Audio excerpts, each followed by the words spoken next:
Hello everyone, this is Yuko. On this channel, I've noticed that many of the developments in China aren't being accurately covered or communicated outside of China.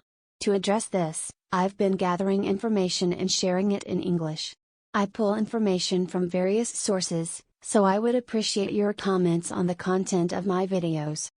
I'd also like to note that English is not my native language, so I use an AI speaker to generate the audio to ensure that I convey the information correctly. If you enjoy my content, please consider subscribing to the channel and offering your support. Today, I'd like to talk about Indonesia's high-speed railway project. The recent news is that Indonesia is opening up its high-speed railway, and there have been reports of senior members of the Chinese Communist Party, who are deeply involved in this project, visiting the area and taking a ride on the high-speed train. However, this is just a small part of the overall plan. Indonesia has plans to extend the high-speed railway in the future, but it seems that Japan has no intention of bidding for this extension project. This topic has garnered significant interest in Japan, and it's also a subject of substantial discussion in Indonesia. To understand the current situation, let's go back in time and look at the history of this project. This project dates back over a decade when Japan's Abe administration was promoting the export of its high-speed rail, a specialty product of Japan. During that period, there was a growing enthusiasm in Indonesia for constructing a high-speed railway. The plan was to start by building a high-speed railway from Jakarta to Bandung as the initial phase. Extending the high-speed railway from Jakarta to Surabaya was considered for the future. However, constructing such a long-distance high-speed railway required massive funding, so the initial plan was to start with the Jakarta-Bandung route. Japan initially estimated that the cost of building the high-speed railway from Jakarta to Bandung would be around $6.1 billion and that it would be completed by 2023.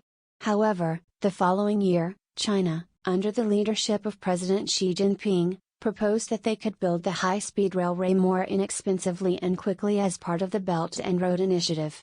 While Japan estimated $6.1 billion, China claimed they could do it for $5.5 billion and complete it by 2019.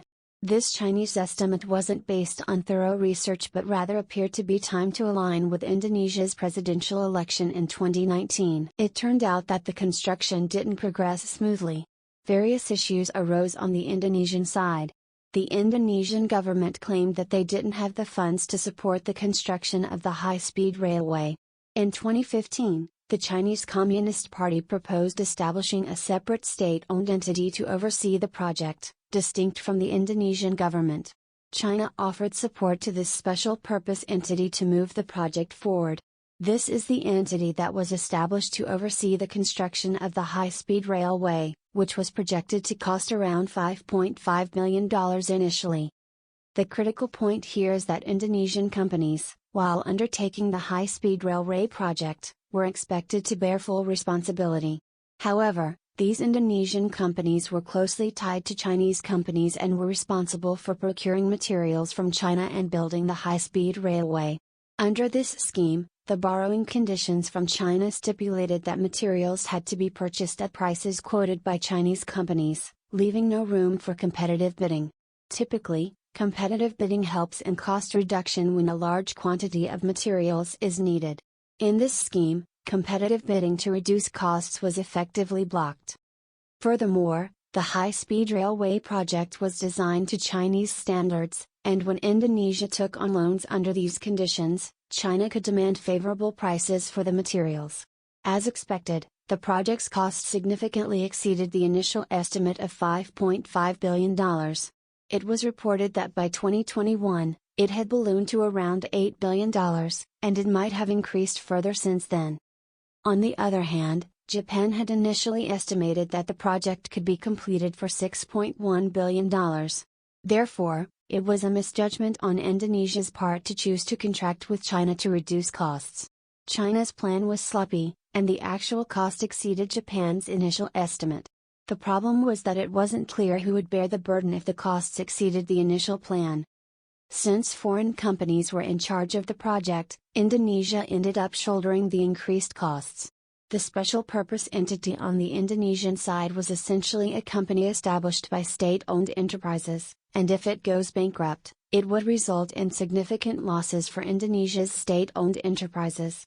While the Indonesian government officially didn't guarantee the debt, it would find itself in a situation where it practically had to come to the rescue of that company. The company is currently facing bankruptcy and affecting other state-owned enterprises. The costs have spiraled far beyond the initial plan. The money lent by Chinese banks isn't a gift, it has to be repaid later. In other words, operating the high-speed railway to generate profits and repay the debt is nearly impossible. This debt reportedly has an interest rate in the 6% range, making the interest alone a substantial burden. Furthermore, the completed route is just a small part of the overall plan. There are existing conventional rail lines connecting these cities, not high-speed rail, which poses a problem. In such a scenario, setting fares too low won't yield profits, but setting them too high would lead to reduced ridership. It's already said that this individual route is operating at a loss. High-speed rail has high operating costs, and maintenance and repairs require significant expenses. Therefore, in Indonesia's current situation, it's very challenging to make a profit from this individual route. What does this mean? It means that continuing to operate this railway will accumulate losses over time. On the other hand, China isn't bearing any losses. In fact, they're already reaping substantial benefits. Moreover, China will continue to receive repayments, including interest, for the money they lent. Since this railway operation consistently runs at a deficit, it's highly likely to face a crisis of bankruptcy eventually. When that happens, China is very likely to demand repayment, just like they would with any other country. Indonesia initially proposed this high-speed railway project to Japan but later switched to China, leading to a disastrous situation. Some parts of the railway have already been constructed to Chinese specifications. Therefore, even if another country attempts to expand this railway now, they may not be able to leverage their own expertise. The current railway is controlled by computers, so software compatibility becomes a crucial issue. In such a situation, if multiple countries and multiple manufacturers were to maintain a series of high-speed railways, significant problems might arise. And what if Japan gets involved now and there are issues? China is already heavily promoting the narrative that Japan is releasing contaminated water. If issues were to arise, even if China is in the wrong, there's a high chance they would bash Japan. Therefore, I don't think Japan can get involved in the high-speed railway project constructed by China. While some people in Japan might be discussing this issue, I find their arguments quite credible. The most crucial point is why Indonesia embarked on the high-speed railway project with such a disadvantageous scheme. In the end, China is making massive profits, and Indonesia is beginning to face the nightmare of repaying high-interest debt. Even if they only operate the route between Jakarta and Bandung, they'll continue to incur significant losses. To prevent further damage, they may have no choice but to halt the project eventually. In any case, Indonesia is facing a massive problem. The problem lies in the initial agreement with China. It's strange that China didn't enter into a contract where Chinese companies would bear responsibility if they were constructing this high-speed railway. With constraints like having to purchase materials from China, China wouldn't sell materials at a fair price. Furthermore, even if the project cost more than planned, China wouldn't feel the pain under such conditions. So, if Indonesia were to proceed with construction under these conditions, Indonesia would ultimately suffer. This should have been predicted to some extent at the contract stage. Nevertheless, why did Indonesia make such a detrimental decision for the country? In conclusion, China is making enormous profits, and Indonesia is in dire straits. In Japanese media, Indonesia's thinking is often portrayed as short-sighted. However, I don't think that's the truth.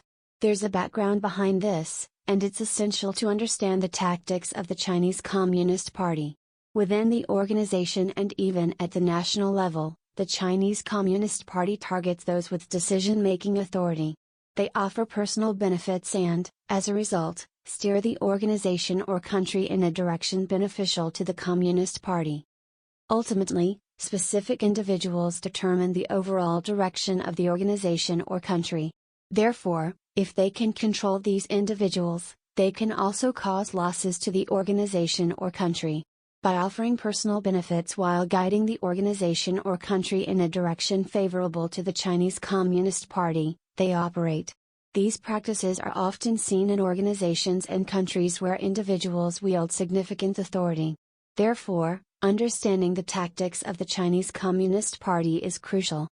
Japan may not often point this out, but once you leave Japan, you'll realize that there are many individuals with such authority in many countries and organizations. Therefore, there may be a similar background in Indonesia. In other words, in countries where individual authority is strong, these tactics are likely to succeed. In any case, when Japanese companies do business overseas, they should focus on legal business.